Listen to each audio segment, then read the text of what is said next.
Jason's quite That's the truth. And I want to help all of you who have aspirations to serve this country in some capacity. I want to be your mentor. I want to be your friend. I want to help inspire you. When it comes to the political world, there are multiple groups that are vying for the role of President of the United States. The two biggest groups and opposing forces are the Democratic Party and Republican Party, as they have had their respective victories in office. Candidates travel across the United States during what's called the political primaries. There is a script for you to look at, but just, urge them to vote. Today's the presidential primary election. We're urging everybody to get out and vote. Two-person canvassing is a standard of practice that we used to use a long time ago. They're going to shut the door in your face. They're going to move on. You've got to kind of develop a little bit of a spiel to it, right? So you take the script and then you start to refine it as you go, and you're talking to people. You're going to get response. Try and do it as quickly as possible. But there's so much more to it than what we really know. Candidates' parties organize groups of people to canvass homes, going door to door asking residents if they've registered to vote, and giving them the locations of polling. Primary, and we'd love if you could go and get out to go vote. Your polling address is going to be 1700 Whiskey Road. Thank you so much. For this political journalism class, groups of us traveled to Michigan, New Hampshire, and South Carolina to get a closer look at the behind the scenes. Multiple events from different sides help paint a picture and influence our understanding of media influence, public opinion, and partisanship. The media is crucial to the communication between elites and voters. Politicians use the media to project themselves. While it has been established that voters have their own preconceptions about men and women, their relationship with politics is greatly shaped by the framing of the media. My group was able to interview residents of South Carolina, like Hoover Johnson, to figure out what issues he looks at when choosing who to vote for, and how the media represents the candidates. Do what's best for America. I look at the foreign affairs, but that's not a biggie. I want to take care of what's going on here in America, and I think we should do a better job of taking care, addressing things like the homeless. And, the economy is decent. I just saw the housing rate or something, the unemployment rate today, like down to 3.7. But you don't hear anything about that. And then, you hear things about the border.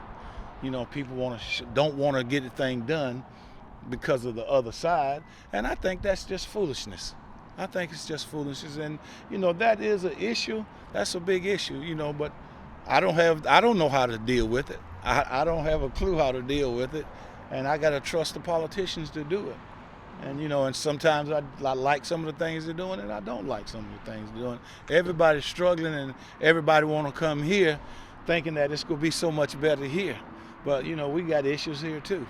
But in some cases, there's a lack of media coverage, where the more popular the candidate is, the more certain media is geared towards that person at a concentrated rate. There were 2 women running overall for presidency, and the male coverage outweighed that of the women. Because of a structure put in place already by the male majority, female coverage is few and far between, and the media puts the 2 main characters of the presidential primaries in a spotlight. A lot of the time, people voting are unaware there are more candidates than shown in the media, according to South Carolina resident Oscar Drummings. As far as I'm concerned, I didn't really even know the other 2 other than Biden's. I didn't even know them.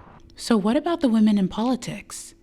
Especially when, according to Vanderpass and Aldering, women are much more likely to be shown in pieces framed around appearance, family life, and gender. My name is Diane Young. I'm running for Congress in the Michigan 10th, which is Macomb County, Michigan, and parts of Oakland County, Michigan. I'm a financial planner, and I'm running for the same reasons I became a financial planner, which is to help people achieve their dreams, both financially and physically. And I've seen how the reckless policymaking in Washington impacts people's lives. So those are some of the reasons I'm running for office. I'm Mindy Moore. I am currently in my 3rd year of being on the Warren City Council, and I am the secretary of the council, which means I create the agendas and run the council office and run the council meetings. What happens sometimes is we might focus in more on how a woman is dressed or her hair or things like that, where we don't do that on men.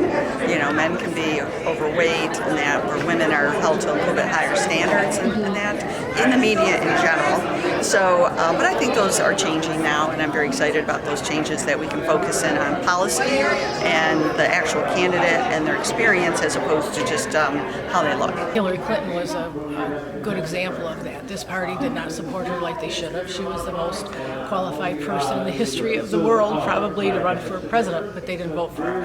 I think people feel that women are too emotional and they have too many family ties that might preoccupy them.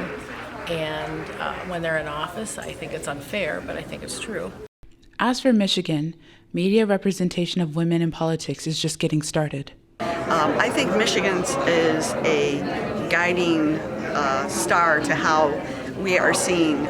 In 2018, we had 3 women on the top of our ticket, and everyone kept saying there's no way that people are going to elect 3 women to run a state, and yet we did overwhelmingly, and they've done a phenomenal job. So I think in our own state here in Michigan, we have seen how women do run, how we lead. We might lead a little differently than how men are, but it's been very positive, and I think people are now saying, let's have more women in politics. We're now up to 28% in Congress, even though we represent 51% of the population.